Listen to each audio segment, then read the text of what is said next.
welcome. Okay.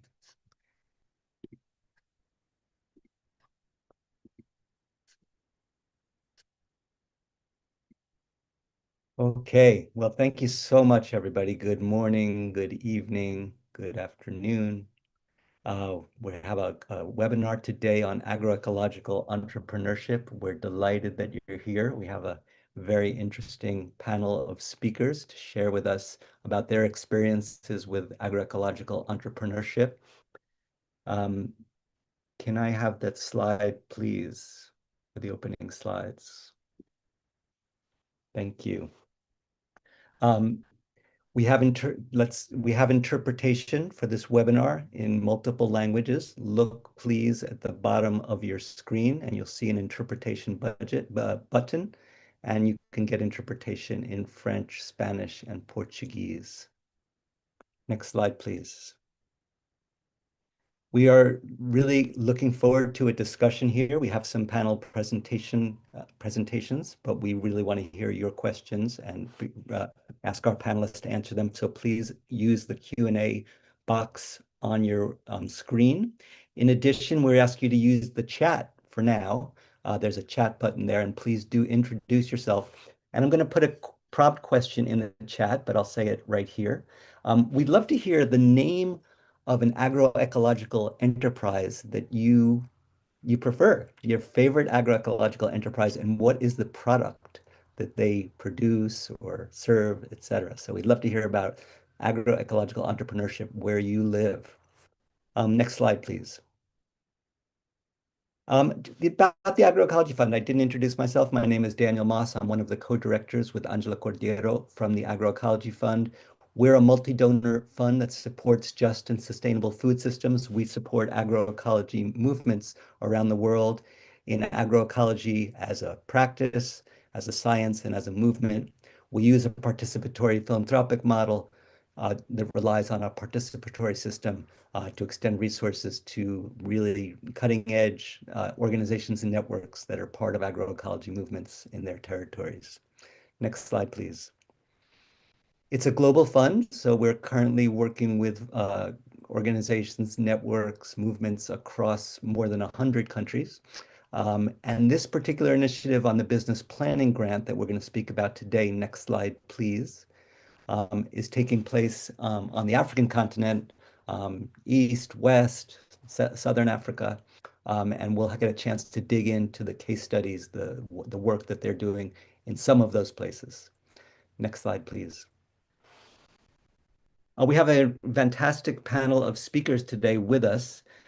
We have Nancy Mugimba from the Eastern and Southern Africa Small Scale Farmers Forum. We have Mariama Sonko from Nous Sommes la Solution, calling in today from Senegal. We have Rodrigue Kouang from the Service Support Initiatives and Development, Local Development, SAILD from Cameroon, and we have Maarten Derksen from the DOEN Foundation from the Netherlands. And let me just say that this has really been, these are the speakers that are going to speak to the report, and you'll have a chance to download the report. We'll post it at the end of this session.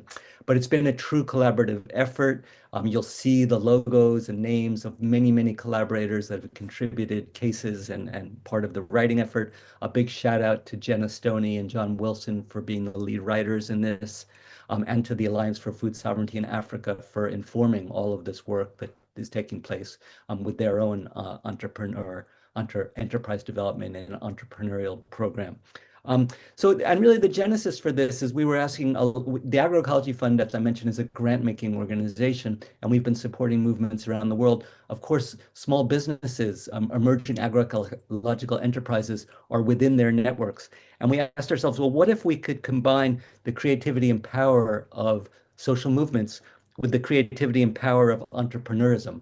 How would that work? So this really was an effort to provide support to networks and organizations within the agroecology movement that are also working to support the agroecology enterprises that are emerging within their midst.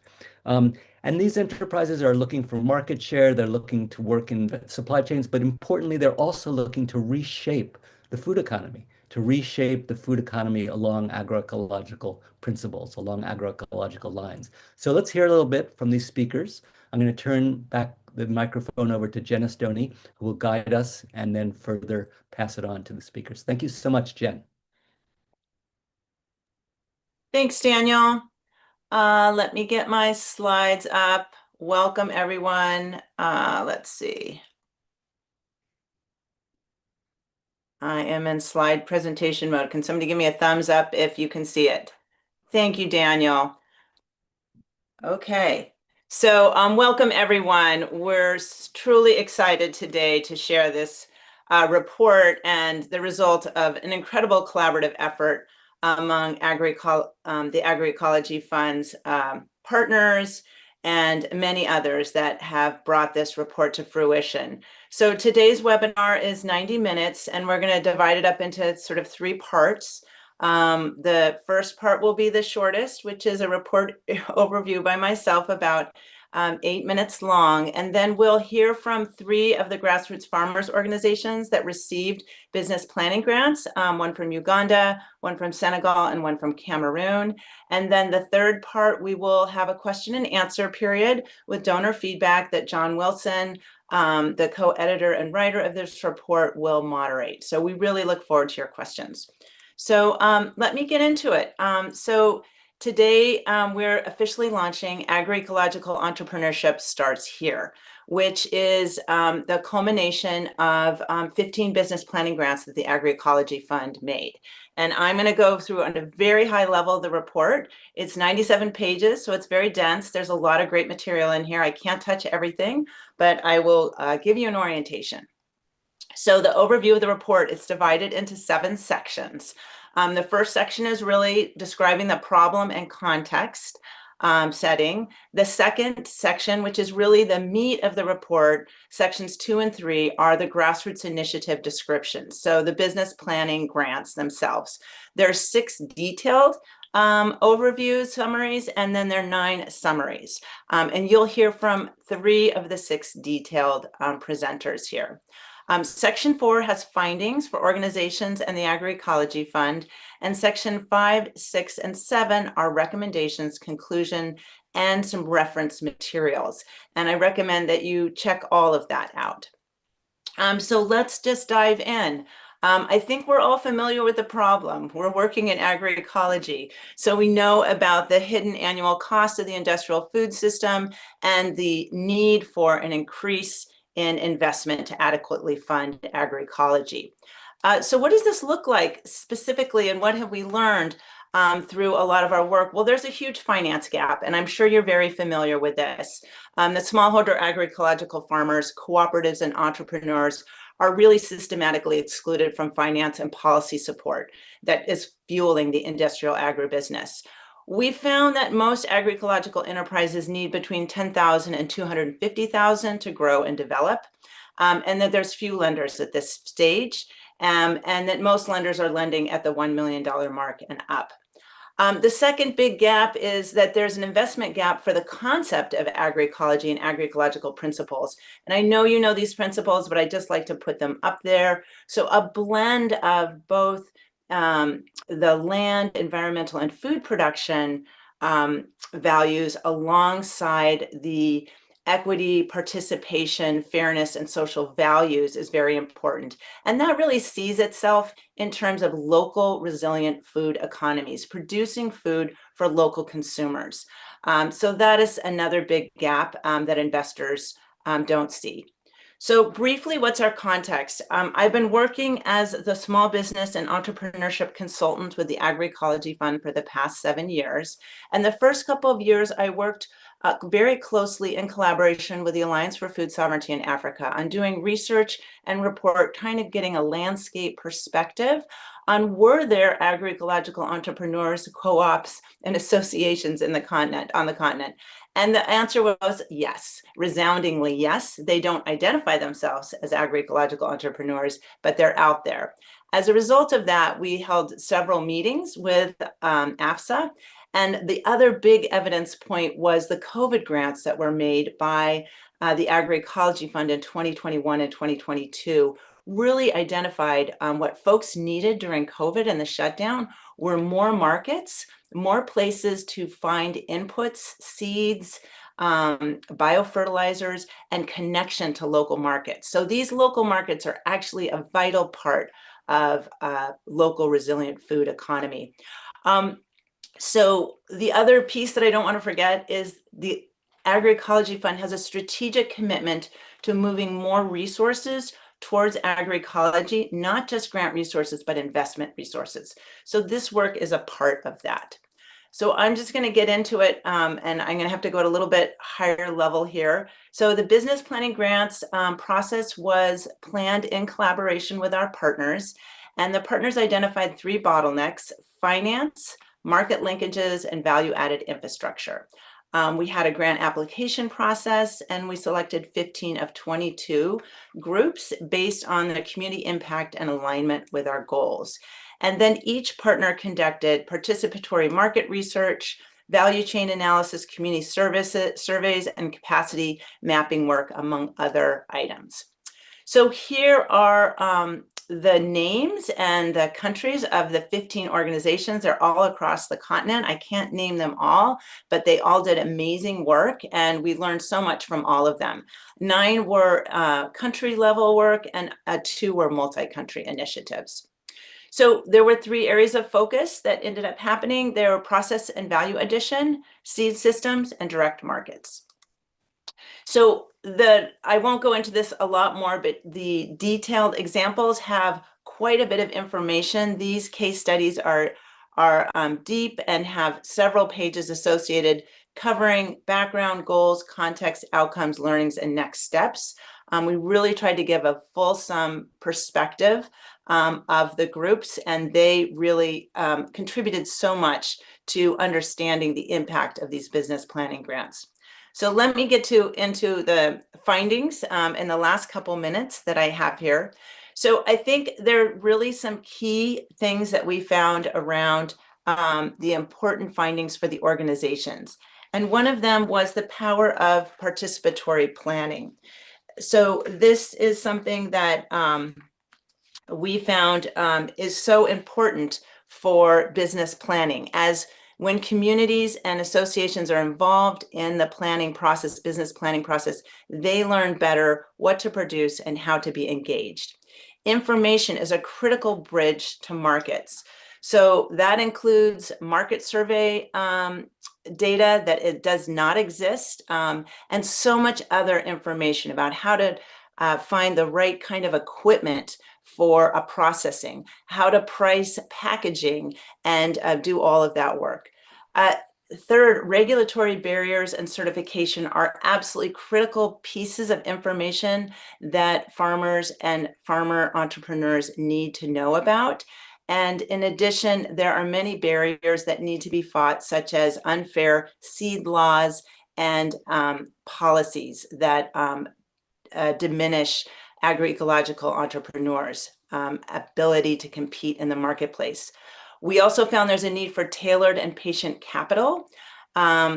Fifth, business planning grants are a pathway for transformation. So many new opportunities and markets opened up as a result of the business planning grants. And then finally, shifting consumer demand is key to building markets. An Alliance for Food Sovereignty in Africa, through their My Food is African campaign, has done a lot of that work. So what were the findings for the Agroecology Fund? The business plans created multiple opportunities that were unseen or unknown before, and enabled the organizations to see forward, and we're excited about those opportunities as well. We note and recognize that donors and investors overlook agroecology as an investment lens, and that is starting to change, and we're very excited about that and to be part of that. We recognize that a lack of knowledge and information undermines action and investment, and that's a very important point with all of this. And participatory methodologies deepen businesses' alignment with agroecology. So that really enables agroecology to be part of the process. And so we really emphasize that. And then finally, continental networks can strengthen local business. So what were the recommendations that came out? There's more on this in the report, but we need to re-envision food and agriculture metrics. It's not just about increasing farmer income, it's about a lot of other things. Two, policy really matters. We need policies that support agroecological entrepreneurship. We need to ensure that we right-size the support so that we meet farmers where they are. We need to create applied learning experiences for farmer organizations, and we need to strengthen networks. So this is my last slide. We encourage you all to read and share the report.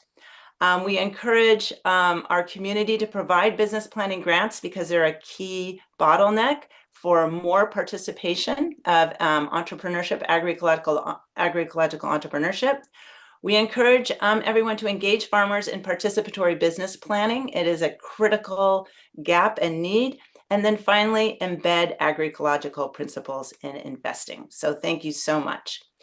So I am now, I think, have I stopped share? I think so. Okay. So I am now going to turn it over to our panelists. And I'm so delighted to queue up our first speaker, Nancy Mugimba from the Eastern and Southern Africa Small Scales Farmer Forum in Uganda. Nancy is the national coordinator for ESAFF Uganda with over 15 years of experience in community development and working with small-scale farmers. Through her leadership and engagement with small-scale farmers, civil society, development partners, and policy platforms, Nancy continues to champion inclusive farmer-led approaches that strengthen climate resilience, food sovereignty, and sustainable rural development in Uganda and the wider region. ESAF's work with the business planning grants was truly outstanding, and we're very excited to hear from Nancy today. Thank you so much. Good morning, good evening, good afternoon, everyone. Thank you so much for joining this call. I'm so happy to share some of the highlights that we experienced during the business planning grant. Thank you so much, Agroecology Fund, for giving us the opportunity to explore something that we'd always wanted to do, to see that, to find out if really agroecology has a business case. So some of the highlights we shall have, I'm just waiting for the presentation. Who's in charge of slides? There we go. Thank you. One moment. So as it is coming, I would also want to say that the business grant is like a gift that has kept on giving to the small-scale farmers, and we are up to today experiencing results from the groups that benefited. That cover picture you can see is a group of farmers in a district of Adjumani. They were receiving an okra grinding machine from the business grant. So I'll go straight up and say that the primary beneficiaries were small-scale farmers running agroecological enterprises, but they were just haphazard, and now they are quite organized. Let's go to the next slide, please.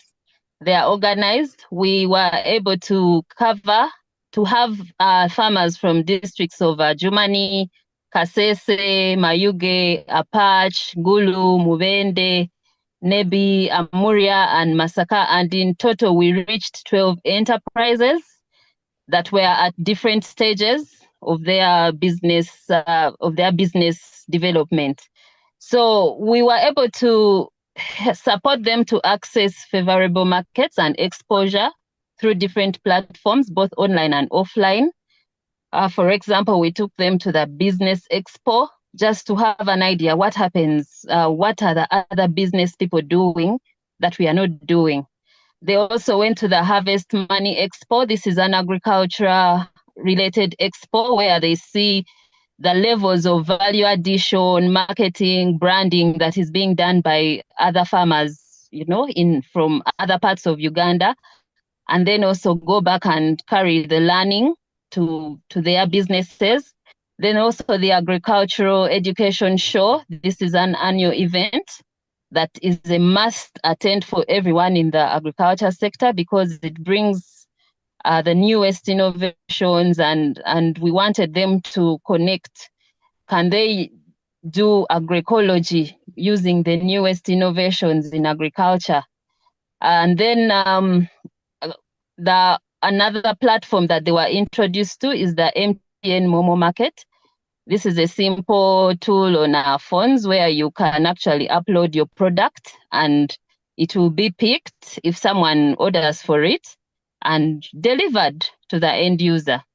So we also provided some technical support in terms of branding services, packaging, equipment. We were able to support some 5 enterprises to register with the Uganda Registration Services Bureau, and that means that they are now formalized. But of late, we actually have 7 others that have registered on their own because they saw the success of these other groups. We also supported 2 groups, that is Golimori and St. Maurice, with value addition equipment. I think that is the picture you see at the cover page. And we've done several backstopping trainings and backstopping visits to really see that these businesses don't collapse. For example, we've monitored their progress, what are their challenges. We try to see that they're able to overcome the challenges they are faced in their agroecological businesses.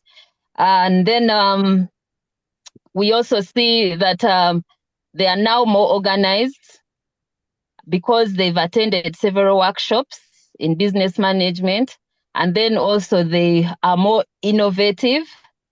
And we are seeing that actually there is hope that these agroecological enterprises they present a business case and they are quite profitable. One of the other things I'll tell you is that we have a documentation of the other successes in a book. I think the team from Agroecology Fund has been able to access it, but we keep updating it because the ones that are working are really working well. Next slide, please. And next one. Yeah, so I decided to include some pictures so that we can see. This is a farmer group in their okra garden. They do collective work together, garden work. And then in the middle picture, you can see a member is using the okra grinding machine. And then this product you see at the extreme right is what they are now taking to the market. I can also mention that we have a shop, a small outlet at the Secretariat of ESAFF, where we help to showcase these products so that those who are interested can also order from us. But this group has gone ahead to market to South Sudan. And lately they have accessed a loan, a small loan. It's a soft loan of about $2,000 just to help in boosting their business. And then they also participated in a competition where they won 10 tarpaulins and 10 grain storage bags.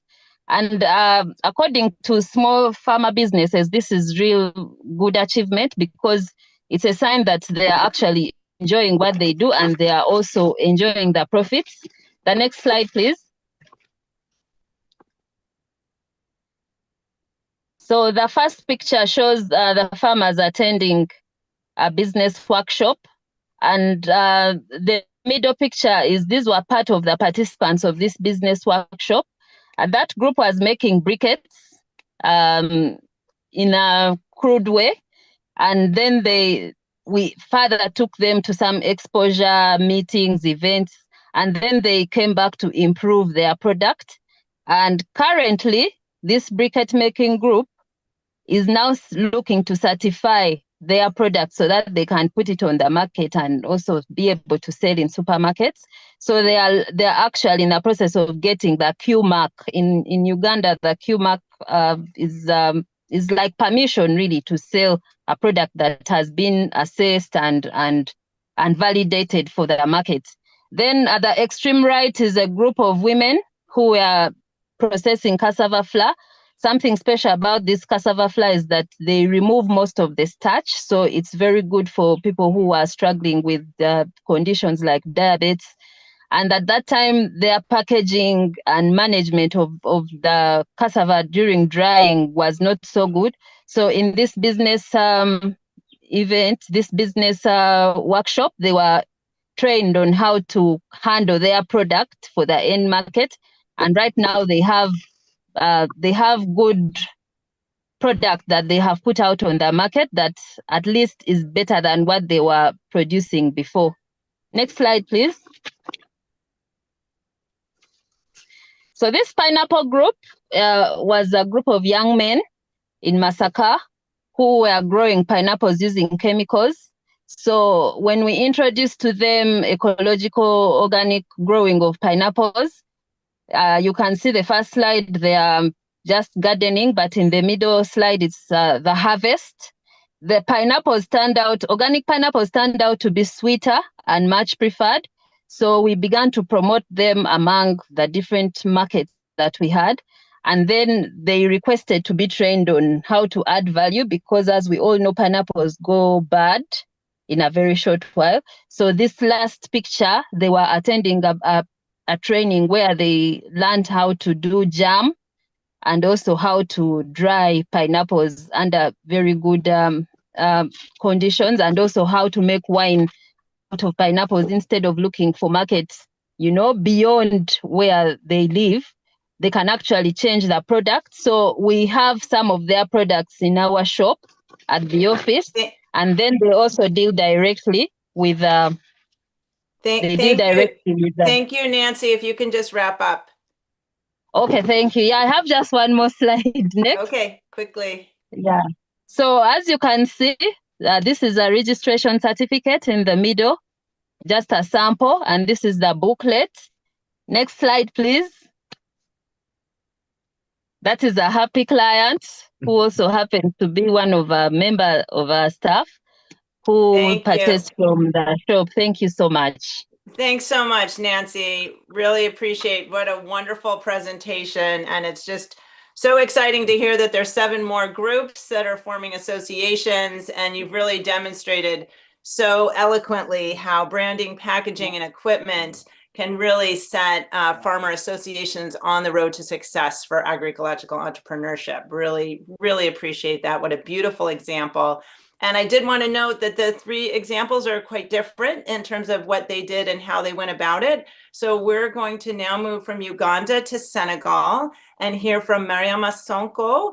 And she comes from a farming family and is the mother of 5 children.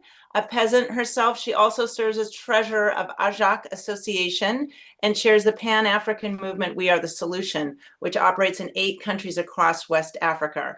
Her work focuses on advocating for human and socioeconomic rights of women and young people. And she's going to come and talk to you about this incredible bouillon, sumpak, and really redefining what African spices mean on the continent. Welcome, Mariama. Merci beaucoup, Jen. Je remercie d'abord l'équipe de Agroecology Fund qui m'a permis d'être là aujourd'hui pour partager un peu l'expérience des femmes rurales. Et aussi, je remercie de passage tous les participants ici qui sont venus pour un peu nous écouter. Et je profite de ça pour un peu parler de ce bouillon dont vous venez de dire, qui est le bouillon sumpak, qui est un bouillon qui nous permet non seulement de rehausser les goûts de nos repas, mais aussi de contribuer à la santé des consommateurs. Parce qu'aujourd'hui, on peut continuer. Slide. Et comme vous le voyez, c'est par rapport au marketing. Donc, c'est grâce à l'appui de Agroecology Fund qu'on a un peu amélioré les emballages de ces produits. Donc, ce bouillon est qui est le Sumpak basé avec des matières locaux, est une alternative aux bouillons industriels qui sont fortement utilisés dans la préparation de nos mets. Donc, qui aujourd'hui ont un peu démontré leurs limites par rapport à la présence de beaucoup de maladies qu'on ne connaissait pas avant, les maladies cardiovasculaires, l'hypertension, l'insuffisance rénale, qui nous ont été confirmées par la santé. Et chaque fois, on demandait aux consommateurs de réduire la consommation de ces bouillons. Donc, ce qui démontrait un peu une forte dépendance de l'usage des produits ultra transformés au détriment des produits locaux.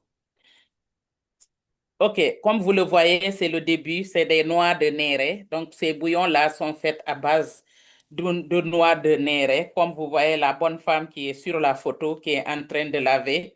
Donc, ça, c'est une première étape. Après cuisson, on essaie de piler et ensuite laver les noix de néré qui seront encore fermentées et ensuite transformées en poudre. Slide. D'accord. Donc, ce produit qui est basé avec les produits locaux vont nous permettre de rehausser le goût de nos repas, mais aussi vont apporter des nutriments qui contribuent au renforcement de notre santé humaine tout en améliorant les revenus des femmes, parce que c'est un projet qui est porté par des femmes rurales. Donc, aujourd'hui, leur savoir-faire local sur le consommé local est en train d'être prouvé au niveau de nos localités. Il y a la valorisation des produits locaux à haute valeur nutritive, parce que tout ce que les femmes font dans la production agroécologique doivent être valorisés. Et par rapport à ce bouillon, vraiment, c'est un marché que les femmes productrices ont pour écouler leurs produits, mais aussi pour pouvoir avoir au retour des produits qui leur permettent de vivre sainement et dans la durabilité. Mais il y a aussi la préservation de l'environnement pour une exploitation rationnelle et responsable des matières premières pour faciliter leur renouvellement. Aujourd'hui, le projet, l'appui de Agroecology Fund nous a permis d'accompagner certains blocs maraîchers de femmes à une production agroécologique saine pour qu'on puisse avoir les matières premières à la base pour la production de ce bouillon. Donc, il y a aussi le renforcement de la santé des consommateurs, parce que ce bouillon-là est un bouillon où on a une forte demande des consommateurs qui le connaissent et on n'arrive pas à vraiment offrir la demande, satisfaire la demande. Donc, il y a la création d'emplois et l'amélioration des revenus des femmes. Par rapport à ce point, puisque au niveau de la base, les femmes qui produisent, elles n'ont pas de souci d'écouler leurs produits, parce que tous les éléments qui entrent dans la production de ce bouillon, c'est ce qui est demandé au niveau de ces blocs. Donc, elles ont déjà un marché, leur écoulement est assuré. Ça leur permet encore de pouvoir programmer d'autres cultures au fur et à mesure pour qu'il n'y ait pas de rupture. On crée de l'emploi, mais aussi on crée l'augmentation des revenus des femmes et on crée aussi le marché par rapport à la mise en place de cette unité qui est accompagnée et soutenue par le Fonds agroécologie. Slide. Donc, aujourd'hui, la subvention pour la planification de ces entreprises a permis à AJAC NSS, Nous Sommes la Solution, d'un certain nombre d'actes administratifs pour faciliter la production de ce produit. Avant, on produisait, mais on a fait des années pour avoir l'autorisation de la commercialisation de ce produit. Depuis 2015 qu'on a commencé dans la production de ce bouillon. Mais c'est grâce à l'appui de l'Agroecology Fund, aujourd'hui, nous avons le FRA, qui est l'autorisation de fabrication et de mise en consommation au niveau du Sénégal, accompagné de quota barre et de la protection du nom et de sa marque. Parce qu'aujourd'hui, On avait peur, avec tout ce travail que ces femmes ont fait, que leur travail soit piraté à la base. Donc, il fallait protéger le nom et la marque. Mais aujourd'hui, grâce à cet appui, nous avons eu cette protection de ce bouillon au niveau du Sénégal et de la marque. Slide. Diapo.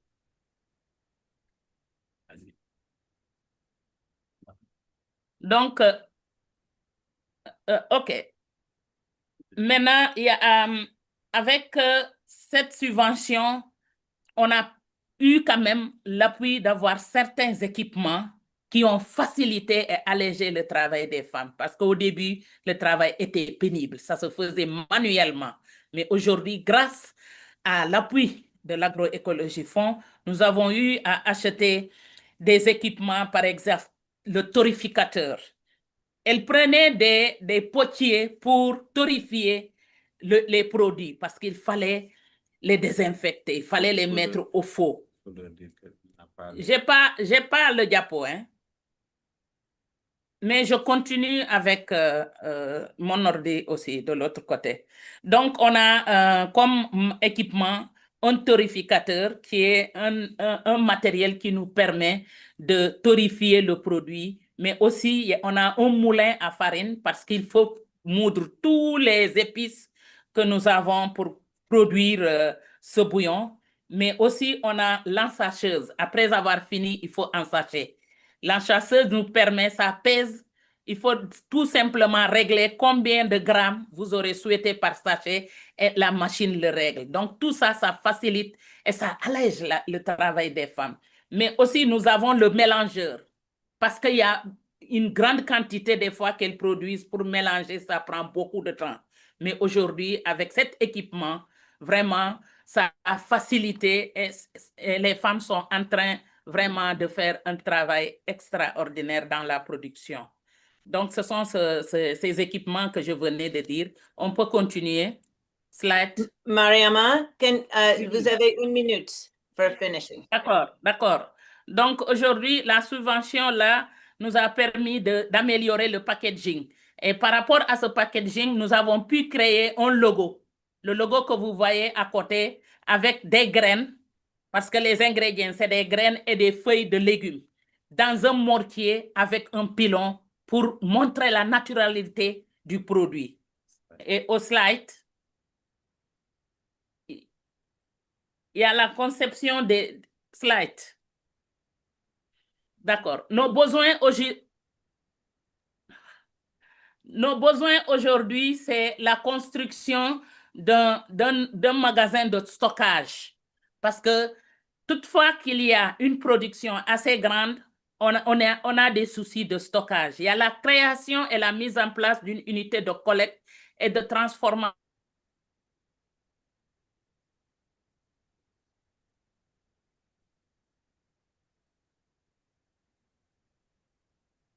Thank you, Mariama. Are you still there?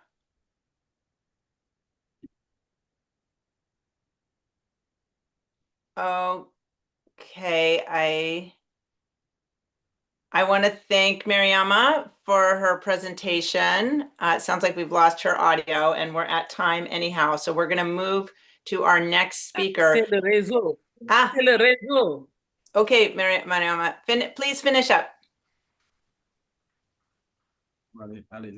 D'accord. Mon dernier dépôt? Ouais. D'accord. Donc, je disais tantôt que pour nos besoins, on a besoin d'un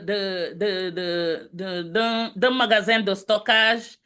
On a besoin de fermes secondaires pour les potagers, des clés de séchage, séchoirs solaires, matériel de conservation des produits, renforcement des équipements, renforcement de la communication sur le SUMPAC aujourd'hui et des concours culinaires basés sur le SUMPAC pour booster la créativité et les savoirs des femmes. Merci beaucoup. Je vous remercie. C'est le réseau qui nous a vraiment trahis. On est désolé. Je vous parle depuis le Burkina où on est en mission de suivi. Je suis désolée. Merci beaucoup. Thank you, Mariama. Wonderful presentation. So exciting to see all of the progress that you've made with Sumpak, really around the production and commercialization. Super, super impressive. And also, congratulations on getting your food safety certification, your barcoding and trademark protection. It's just super exciting to see this natural product that's created by Senegalese rural women really coming into the fore here. So we're going to move to our last speaker, Rodrigue Kouang from Cameroon. He's with the Service d'appui aux initiatives locales de développement. Rodrigue holds a degree in international relations and has 10 years of experience working with NGOs with a particular focus on vulnerable communities in their entrepreneurial initiatives. He's in charge of SALD's Agroecology program and the coordinator for technical secretariat for the production of agroecology in Cameroon. He's an incredible innovator around looking at the very, very big picture of substituting African flowers for imported wheat. So I'm super excited to introduce Rodrigue and have him share his experience with you today. Thank you, Jennifer. Thank you very much for introducing me, and I'm very happy to be here. I will make my presentation in French, even though the PPT is in English. Maybe it will help other colleagues to follow better. So, donc, je suis Kouang Rodrigue et nous avons été bénéficiaires de la subvention pour la planification en agroécologie, en entrepreneuriat agroécologique. Et notre travail était basé sur le renforcement des entreprises communautaires ou bien les entreprises locales qui incorporent les farines locales, notamment les farines de manioc et de patates douces dans la production du pain et de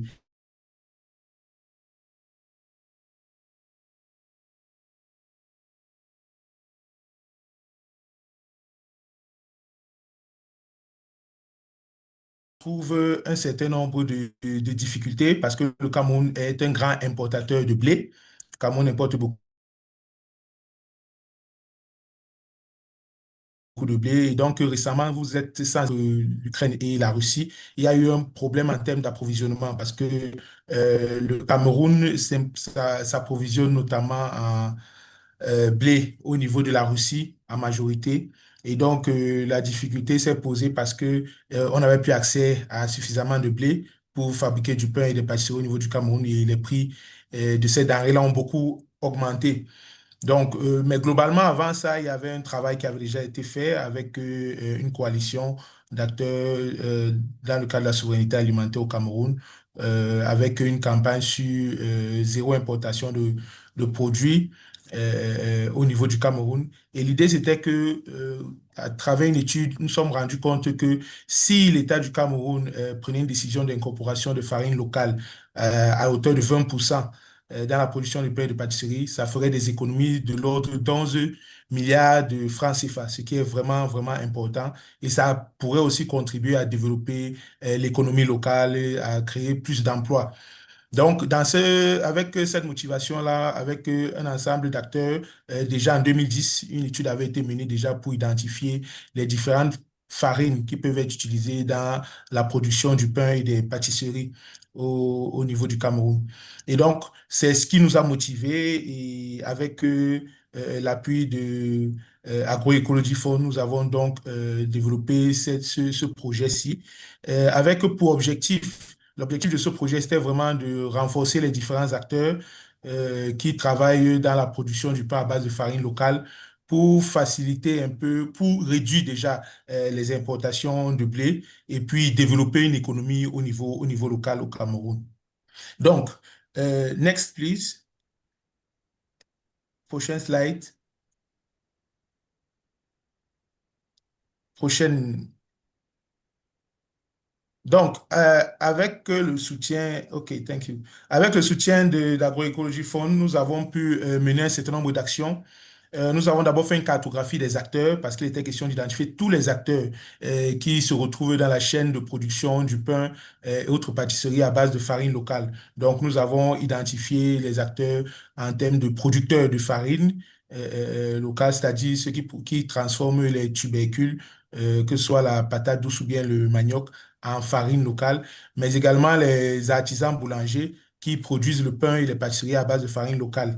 Donc, nous avons fait une cartographie de ces différents acteurs. À ces différents acteurs-là, nous avons associé d'autres qui sont également importants pour la filière.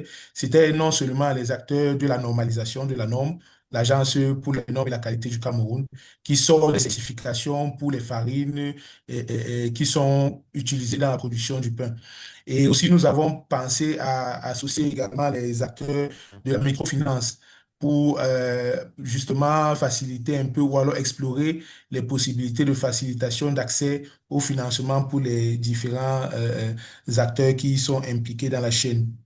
Et donc, c'est comme ça que nous avons donc essayé de mettre ensemble ces différents acteurs. Nous avons essayé de créer un cadre de collaboration entre ces différents acteurs pour qu'ils puissent se parler, pour qu'ils puissent identifier les différents besoins. Et effectivement, les besoins, des forces et même des faiblesses des différents acteurs ont été identifiés. Ces faiblesses-là sont généralement d'ordre technique en termes de qualité de production, en termes de qualité de farine qui est produite, en termes même de recettes pour la production du pain et d'autres pâtisseries. Mais ce sont également des difficultés ou alors des faiblesses au niveau, on va dire, financier, parce que c'est une activité qui demande beaucoup de ressources pour les équipements. Et donc, nous avons donc, à travers ces éléments-là, rassemblé tous ces acteurs-là et nous avons développé un plan stratégique pour voir comment soutenir les entrepreneurs, les artisans boulangers qui utilisent les farines locales dans la production du pain. Et c'est ce plan stratégique-là donc décliné un certain nombre d'actions urgentes que nous avons identifiées en termes de renforcement pour que la filière soit véritablement efficace. Next, please. Prochaine slide. Donc, à côté de cela, aujourd'hui, nous avons encore pu bénéficier d'un autre financement, notre appui financier du Fonds Agroecologie, qui nous a permis donc de mettre en œuvre les actions qui ont été élaborées dans le cadre du plan stratégique qui avait été élaboré avec eux de manière participative avec tous les acteurs. Et donc, aujourd'hui, nous travaillons sur plusieurs points. Nous travaillons notamment à encore faire une nouvelle évaluation des besoins des différents acteurs, surtout des artisans boulangers au niveau national.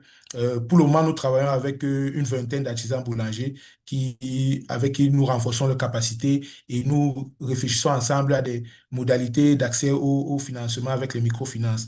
Et donc, nous sommes rendus compte en travaillant avec eux, en essayant de pousser sur leurs besoins, qu'au-delà des aspects financiers et matériels, il y avait également l'aspect légal. Ces structures-là ne sont pas souvent légalisées. Donc, nous pensons travailler avec les autorités compétentes, l'administration, pour véritablement identifier le processus ou alors toutes les étapes qu'il faut pour que ces petites entreprises locales soient véritablement formalisées. Nous travaillons également à développer des réseaux entre notamment les producteurs de farine locale et les boulangers, les artisans boulangers qui incorporent ces farines-là dans la production du pain et de pâtisserie. Aussi, nous avons pensé qu'il est très important de mettre en exergue le travail que ces différents acteurs font sur le terrain. C'est pour ça que nous avons, à travers plusieurs événements, autres, nous avons véritablement mis en exergue le travail que les artisans boulangers font, les artisans boulangers qui incorporent les farines locales et dans la production du pain et de pâtisserie, que ce soit vu. Donc, nous avons organisé des journées de dégustation au niveau national, nous avons organisé des foires, nous les faisons participer à un certain nombre d'éléments pour que leur activité soit assez visible. On peut aussi dire en termes de résultats ou alors d'éléments assez positifs que nous avons eu pendant cette phase-ci, nous avons pu rencontrer, sous la demande du ministre lui-même, nous avons rencontré le ministre du Travail et de la Protection sociale, qui nous a suggéré d'étendre le projet à d'autres zones, puisque jusqu'à ce moment, le projet est plus localisé dans la région du centre. Nous avons mis l'accent dans la région du centre parce que c'est une région où on retrouve la capitale du Cameroun. Il y a un peu plus d'ancrage, il y a un peu plus d'entreprises, il y a un peu plus de consommateurs. Donc, c'est une possibilité avec cette entrevue avec le ministre qu'on puisse avoir des ressources supplémentaires pour étendre le travail dans d'autres communautés. Next slide, prochaine slide. Et donc, pour terminer, nous avons identifié un certain nombre de leçons clés, parmi lesquelles nous voulons mettre en exergue deux particulièrement. C'est que nous nous sommes rendus compte, et je pense que c'est assez visible pour tous les acteurs, que le fait qu'on mette trop d'accent sur les importations de produits qui peuvent pourtant être substitués par des produits qui existent localement pose un problème à l'économie locale. Et ça accroît également la dépendance de nos États aux importations. On l'a vu, comme je disais tout à l'heure, avec le conflit qu'il y a eu au niveau international, et même pendant la période Covid, il y avait très peu de circulation de produits. Donc, pour nous, c'est très important de développer une économie au niveau local, de développer des produits au niveau local qui peuvent être consommés localement. Et donc, pour ça, il est nécessaire effectivement de voir au-delà des aspects entrepreneuriaux, mais de voir aussi l'aspect de la loi. Il est question pour nous de faire beaucoup de plaidoyer pour que une loi ou une décision légale soit prise pour au moins imposer l'incorporation d'au moins 20% de farine locale, de manioc ou de patates douces dans la production de pain et de pâtisserie au niveau national. Et enfin, l'autre élément que nous avons retrouvé, c'est que il est important d'impliquer tous les acteurs, tous les différents acteurs qui travaillent dans la chaîne pour véritablement mettre le doigt sur les besoins véritables et identifier donc des solutions potentielles. C'est ce que nous avons pu faire avec la subvention accordée par Agroecological Fund. Nous avons mis ensemble tous ces différents acteurs et ça a permis d'avoir une idée vraiment des étapes qu'il faut suivre pour arriver à vraiment mettre en place une filière assez solide. Et donc, je vais terminer à sortir en disant vraiment merci à Agroecology Fund pour ce soutien permanent qu'il nous offre. Merci de nous avoir permis également de partager notre expérience. Et puis, je remets la parole à Jennifer. Merci. Thank you so much, Rodrigue. It's such a remarkable story about how you're tackling a national issue of wheat dependence and how it really came to the fore during the COVID, the pandemic, and how really replacing imports is a key part of resilient local food economies. And so excited to hear that the government of Cameroon is interested in expanding your work to other regions. That's just fantastic news. And thank you so much for the amazing collaboration that you've had with so many value chain actors on this very important work of substituting local flours in the baked goods sector. So now we are shifting to the last part of our discussion. We have about 25 minutes. We're going to have some funder reflections and remarks from Maarten Derksen from the DOEN Foundation in the Netherlands. He's been an incredible ally to the Agroecology Fund, but to transformative economies and regenerative economies in general, and has been working in East Africa on these issues for a while now. And I invite him to come and speak. But before we do so, I just want to give a round of applause to all of the 15 business planning grant recipients. Just congratulations for your incredible work. And it's where we find hope. I just want to note also that they collaborated and met with each other over the 18 months that we did the business planning grants and really learned from one another, and recognizing that they were not alone in doing this work and really innovating and originating local business products in their local economies is such an important part of this work. So solidarity and exchange is such a key part. Let me turn it over to Maarten. Thank you. Thank you, Jen, and hello all. It's nice to be on this webinar, and I feel privileged that I was in the position to already read the report and to be asked to join this panel. And one comment, I must say, I'm not jealous on the person who had to make the management summary. The report is so diverse, wealthy in actors, activities, and in finance. So congratulations to that. I will share some reflections as a funder on the findings and on the business planning grants. I think my main takeaway is there's so much entrepreneurship that sits within these initiatives. And it's not just enterprises, it's also as a cooperative, as farmers, in processing, social enterprises, but also the NGOs that participated. And I think entrepreneurship is a big driver for change. And the report reflects on this. So I'm also happy with all the work that Agroecology Fund and EFSA are doing to promote more entrepreneurship in agroecology. What I found most interesting to read is the business planning grants. They can make a difference in a context where there's limited or less access to knowledge and training, where there's less alignment of capital. And I think for this, there's not just one approach. And the business planning grants, they reflect this, that there are many different approaches, as there is a diversity in what is needed, both financial and in technical assistance, and a diversity in context. And we, as a funder, should also understand that. And I think more increasingly funders start to understand that, but it's not yet enough. And I think as a funder, this report can help you on considering what role you would want to take and what stands out for you. And the advice would be, please do not take the driver's seat. The driver's seat is reserved for the entrepreneur. And I think we should trust them in knowing their context and to make the right decisions. So a lot more trust-based funding. Second thing is the business planning grants are not a standalone approach. It was nice to read about a lot of the funding that preceded the business planning grants, but also to see what came out of it. And I love to read about the funding facility that came out of one of the initiatives that became more like a revolving facility, providing small loans to farmers. And I think you should see it as a whole. It's not just one activity that is initiated. And important to me is the importance of the enabling conditions.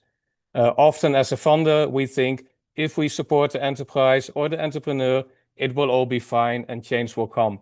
Well, that's not the case. Everybody acts in a wider ecosystem. And I think without also looking at changing the wider ecosystem, whether it's business knowledge, access to markets, or the infrastructure in public policies, legalities, but also the physical infrastructure, you need to look at enabling conditions.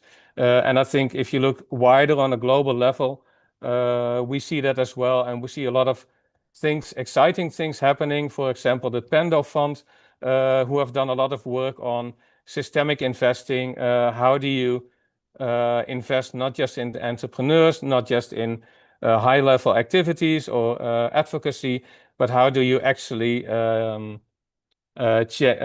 put your money into all different aspects of the system?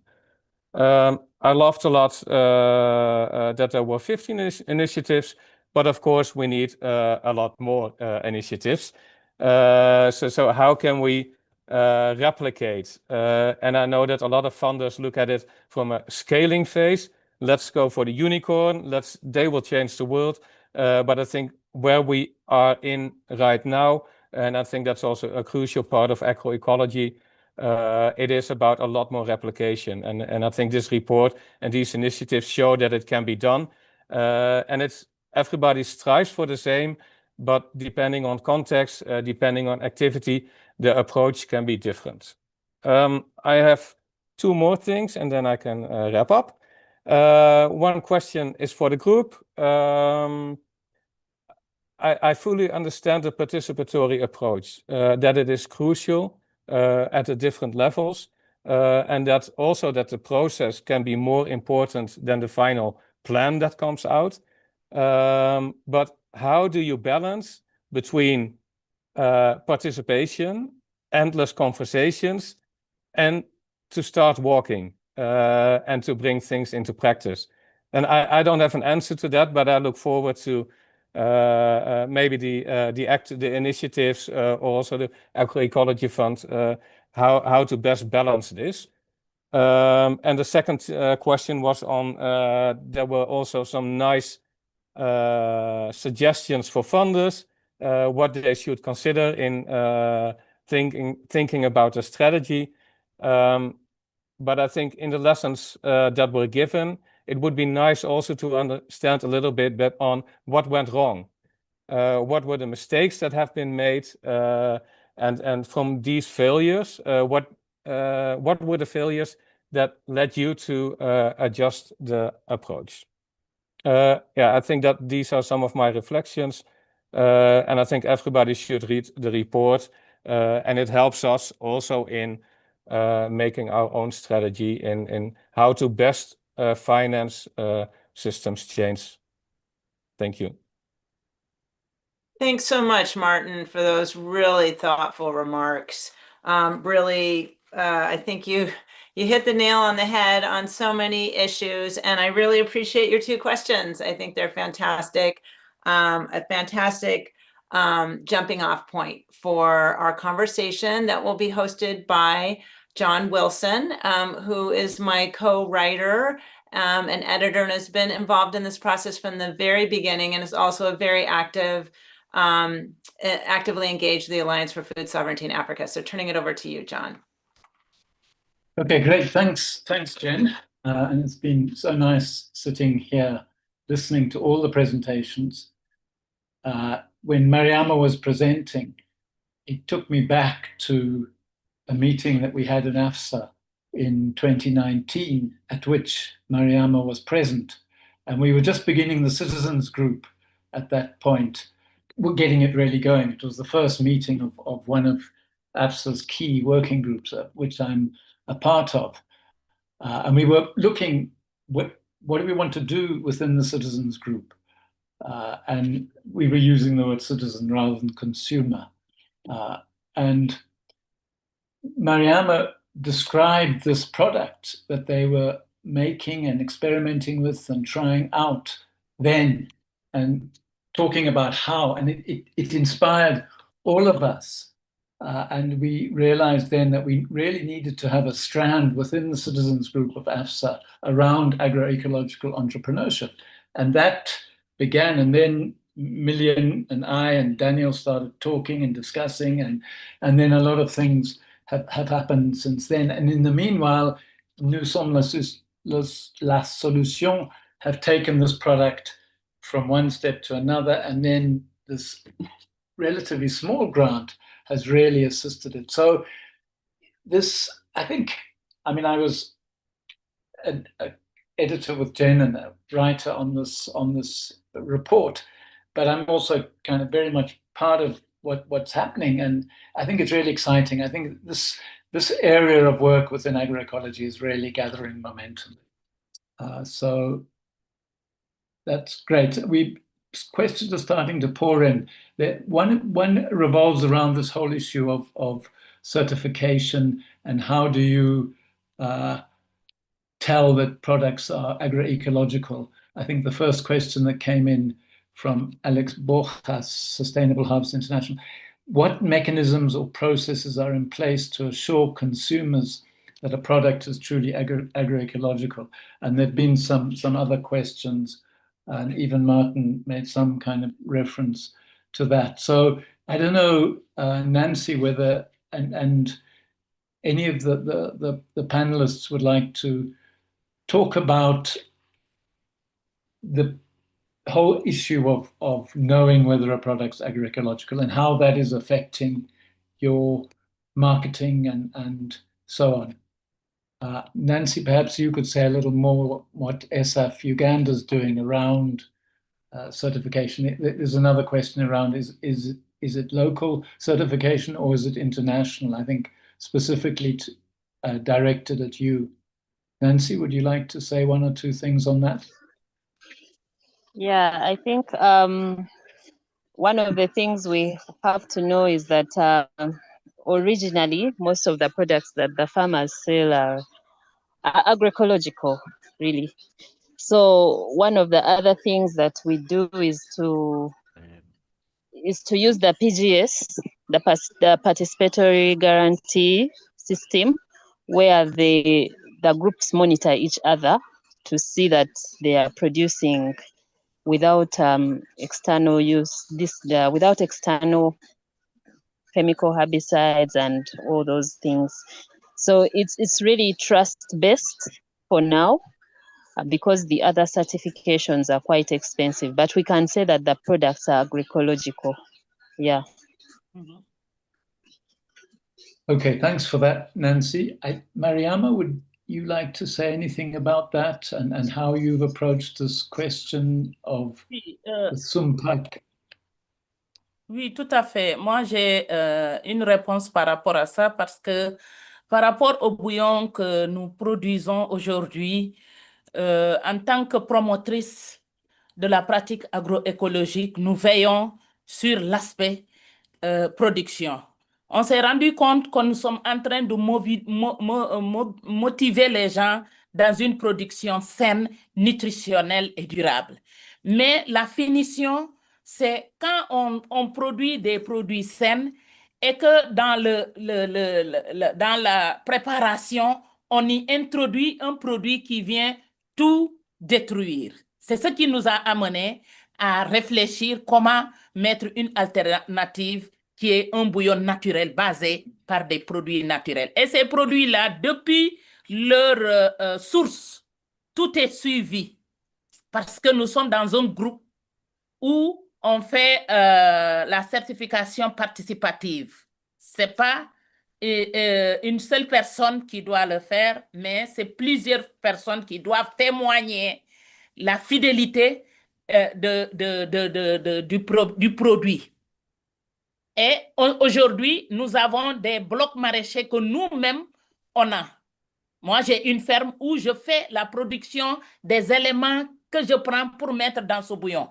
Parce que pour le moment, il y a quelque part, si je l'achète au marché, je ne suis pas sûre que le produit-là est agroécologique. Donc, je l'achète avec des producteurs que j'ai confiance et que je sais qu'ils sont dans l'agroécologie pour que je puisse dire que mon produit est agroécologique. Donc, il y a d'abord la confiance avec le producteur à la base et avec tous ceux qui sont autour pour d'abord connaître la provenance du produit avant d'être transformé. Effectivement. Juste pour ajouter, l'autre chose qu'on voudrait, sur lesquelles nous allons travailler, c'est sur la traçabilité aussi des produits.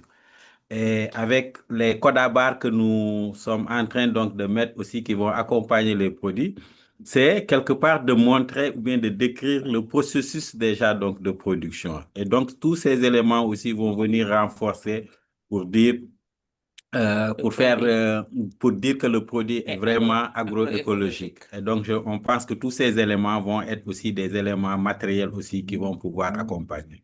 Merci beaucoup.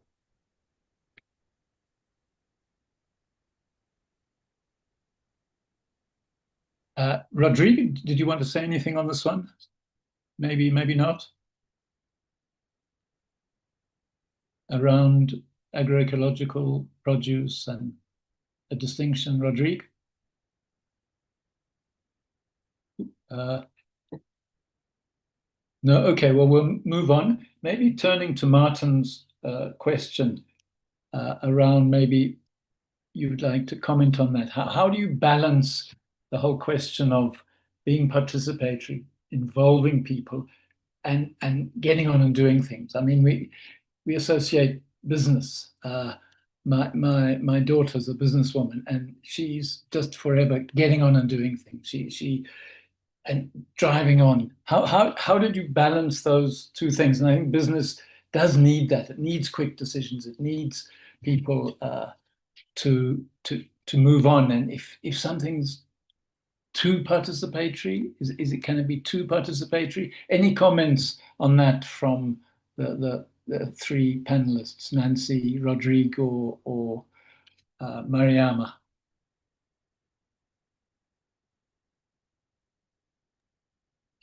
Moi, je pense que par rapport à cette question, pour nous, la question participative, on peut la lier à cette question économique. Parce qu'aujourd'hui, pour que l'unité de production du Sumpak puisse se développer, il faudrait qu'il y ait l'approvisionnement, un lieu où on doit s'approvisionner. Donc, c'est des productrices qui sont formées dans les bonnes pratiques agroécologiques, qui sont accompagnées par nos structures de base. Ces producteurs, aujourd'hui, ils ont toujours des problèmes d'écoulement de leurs produits. Mais depuis la mise en place de cette unité, c'est un marché. C'est comme si aujourd'hui, tu es rassuré que ce que tu es en train de produire, tu peux l'écouler, tu as de l'argent. Au bout de temps d'attente, tu peux avoir de l'argent et tu peux planifier même ta production pour qu'il n'y ait pas de rupture entre toi et celui que tu fournis les produits. C'est donc cette participation de la communauté à la base. Tu augmentes leurs revenus alors que peut-être tout au début, les femmes faisaient une seule campagne parce qu'elles n'avaient pas de marché. Mais aujourd'hui, c'est un travail continu qui est là, qui augmente leurs revenus, qui augmente leur confiance en soi, mais aussi qui augmente un peu les revenus aussi de celles qui sont dans l'unité pour transformer et pouvoir gagner leur vie. Ceux qui sont sur le marché, qui prennent les produits pour aller revendre. Donc pour nous, c'est cet aspect participatif-là, c'est comme une économie circulaire qui existe entre au niveau de nos activités que nous développons par rapport à nos entreprises agroécologiques. Et l'appropriation aussi par les consommateurs aujourd'hui.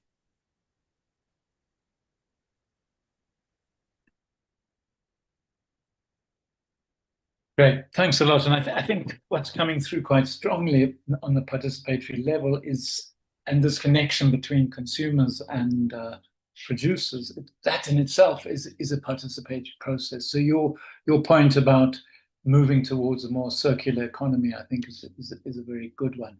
But I think it's also a question that, of course, we have to carry with us as we go forward. There's another question around, and I had it as well as one that I was going to ask, is what advice would you give to a young organization or an organization starting out, based on your experience so far, where they're just beginning? What advice would you give from what you've learned so far in setting up an enterprise? Any of you, and from Nancy, seeing other enterprises set up, any advice to a startup that's arisen for you? Nancy, Mariama, Rodrigue? I think what they is that first of all, the enterprise, like if it's a group, they have to decide what they want to focus on and then document the plan and budget for it, because most of these groups that received some extra assistance already knew what they wanted. Some of them had tried to use manual methods of adding value. So when they said if they had a machine, they would produce more, it was like they were already prepared that they would take that extra step if they were given, let me say, some machines. So I would tell groups to, number one, make a plan together and work together towards it, because participatory methods are good. And I think the fear that that was presented before, that how do you deal with because sometimes participatory methods may delay processes. I think the whole point is not to set off before you agree on the direction as a group. So that is the first point. I feel that you have a plan so that it's also easy for anybody out there to help, who is willing to help. They will know what exactly you want to do and where you're going. Thank you. Okay, thanks so much for that, Nancy. I think what you're describing is kind of good basic stuff. Have a focus, have a plan, and budget carefully. Agroecological enterprises is similar to other enterprises in many ways. Where it differs is in the agroecological side, but you still have to run a business. Mariama, you've got your hand up. Go ahead. Oui, tout à fait. Donc, moi, si j'ai un conseil à donner à une nouvelle entreprise, c'est d'abord avoir confiance en soi et aussi aimer la pratique agroécologique. Parce que ça te permet de pouvoir vérifier à la base tout ce que tu peux prendre comme produit agroécologique. Mais aussi, il faudrait que toi-même, en tant qu'entrepreneur, tu sois le premier consommateur. Parce qu'il y a d'autres qui produisent et qu'eux-mêmes, chez eux, ils ne donnent pas l'exemple, ils ne consomment pas. Donc ça ne peut pas permettre aux gens d'avoir confiance sur ce que vous proposez. Et ensuite, il faudrait vraiment essayer de sensibiliser, mais d'être patient. Parce que ce n'est pas du jour au lendemain qu'on atteint les objectifs qu'on s'est fixés. Il faudrait la sagesse, il faut la patience. Donc moi, si j'ai un conseil à donner, c'est vraiment avoir la foi de ce que tu fais, croire à la pratique agroécologique, donner le premier exemple et ensuite être patient et avoir la sagesse. Merci. Great. I will always listen to Mariama's advice. She is quite something in what she's done in all her work. Rodrigue, would you like to jump in on anything? We have a number of questions. Some are, I think, just questions that we can take with us, kind of broad questions, but they kind of illustrate as well where people need support, mentoring, personalized coaching, that kind of thing. And I think what one thing that came through in writing up this report is the important role that networks are playing. And I think Ruth from AFSA is on this call, and she's working very hard on in that program to really build up networks between agroecological enterprises, work with others so that you can learn from them, get support from them, get advice from them. So these growing networks are a key part of, I think, the development of enterprises across the continent. I'm just looking at some of the questions of it. Yeah, I mean, one question I had was if, and I think it relates as well to one that Maarten raises, looking back on the exercise, the business planning grant exercise, and knowing what you know now, what would you have done differently specifically for the business planning grant side of things? I don't know if anyone, what lessons did you get? Did you learn from doing this business planning grant work? Would anyone like to respond? Either of you, Rodrigue, Mariama, Nancy? What were your main lessons? What would you have done differently, knowing what you know now with the business planning grant? Mariama? Oui, moi, les enseignements que j'ai tirés à partir de cette subvention, c'est vraiment, il y a l'allègement des travaux des femmes, parce que ce bouillon était produit manuellement. Mais aujourd'hui, grâce aux équipements que ces femmes ont acquis, ça a augmenté le volume de production, ça a augmenté le revenu, mais la confiance en soi et la joie de pouvoir servir, mais aussi d'améliorer la production. Parce qu'aujourd'hui, cet appui-là nous a permis d'acquérir des emballages de qualité, parce que c'est ça qui marque aussi le marketing, c'est ça qui donne la force de la présentation du produit, et ça a été une faiblesse pour nous, le packaging. Mais aussi, il y a le renforcement de capacité. pour que les femmes elles-mêmes puissent porter le projet en elles. Donc ça, vraiment, c'est ce que j'ai à donner, mais aussi l'obtention du franc pour la commercialisation et la prise en vente, la mise en vente de ce produit un peu partout. Donc ça aussi, c'est quelque chose que j'ai pris comme enseignement, mais aussi il y a l'enregistrement du nom et de la marque, parce que ça serait une peine perdue si quelqu'un arrivait à créer et enregistrer le nom avant nous. Les femmes allaient travailler pour le profit des autres. Donc ça, vraiment, c'est des enseignements que j'ai pris. Merci, John. Great, thanks so much. I think we've lost Rodrigue. I think maybe his connection problem. There's a question, one of the questions is about connection between producers and a more direct connection between producers and consumers. And I would just encourage you to read the report. I think what the Kenya Peasant League's doing with their cooperatives is an example of really pushing the boundaries in terms of that connection.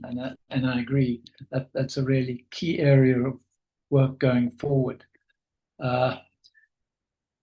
Yeah, I mean, I think we're drawing to the end of this session now. Many thanks for your questions. And I'd like to say a very big thank you to our three presenters for the work you and your organizations are doing with other farmers, with other organizations, and also for coming here and presenting and sharing with this audience here. So I think we'll bring this part to an end, and I'm going to hand over to Daniel as we round up this session and finish on the half hour. Daniel, back to you. Great. Thank you so much, John. And yeah, as we're getting ready to close, I hope we all go out and have a good meal, whether it's a morning meal or an afternoon meal or an evening meal. I know that this made me hungry and anxious to try more local healthy foods. So, you know, we heard about the okra powder and the bouillon and the cassava flour and the various bread flours. So there's so much all around us that we can eat for our health, our environmental health, and for our local economies to be fortified. I just want to make a quick comment, if I could. There were a number of comments in the chat about accessing resources, and John mentioned that as well. Of course, there's this universe. We just tapped this small universe of enterprises that are going about this innovation, and we were honored at the Agroecology Fund to be able to support some of them on this pathway. And there's many, many thousands, hundreds of thousands, millions of enterprises looking to engage in this transformation towards agroecology. And as Jen mentioned in the early slides, it's really not a level playing field. We have all this investment going into industrial agriculture, and we have very little investment going into agroecology. And so how do we begin to make that shift, not only for the Agroecology Fund's resources, which, to be honest, are kind of small, and other funders in the philanthropic spaces and even in the overseas development spaces, but really, how do we move public budgets into investing in agroecology? The kind of subsidies and the kind of soft loans, the kind of training programs and research that industrial agriculture has been able to avail itself of over the years. So we know, again, John mentioned the networks, and we know the power of networks, not only to support these emerging businesses, but to work on the policy angle, which Jen mentioned in her remark, that policy, of course, matters greatly. And so in terms of the accessing resources, you know, I mean, I don't, the design of this program was really through networks, and we encourage everybody on this call to look around in your neighborhood. You probably are already part of networks, but once you affiliate with people in your territory and then look for a larger regional connection, national connection, international connection, that's how we're going to gain our power, and that's how we're also going to move policy, and we're going to move financial resources towards investments in your emerging enterprises. And just to say, the Agroecology Fund is really, we're aware of this. We're aware of this big gap between the needs of the entrepreneurs, and again, we've only been able to support a very small number, and what investors have and could potentially channel. And for that reason, we're beginning to do a feasibility study on what would it be like, what would it look like to develop a loan fund that really targeted as beneficiaries, as investees, this universe, this incredible, universe of creativity and innovation that we've heard about today. How can we move money in that direction? So stay tuned. I think it's a work that we are doing on the funding sector, but of course it's work that you're all doing in your own countries, trying to move the formal and informal sectors towards more support to agroecology enterprises. So with that, I just want to thank you all for this incredible opportunity to hear about your work. Thank you for these brilliant questions. Thank you again to the authors and co-authors and collaborators in the report. Please do read the report. Perhaps you can flash the download barcode there on the screen so that people can take a picture and get it into their hands. And we look forward to your feedback. Please feel free to chat us about what you learned, what you would like to learn. We're here to help facilitate learning in this important field. So have a good morning, evening, and thank you so much for your participation. Take care.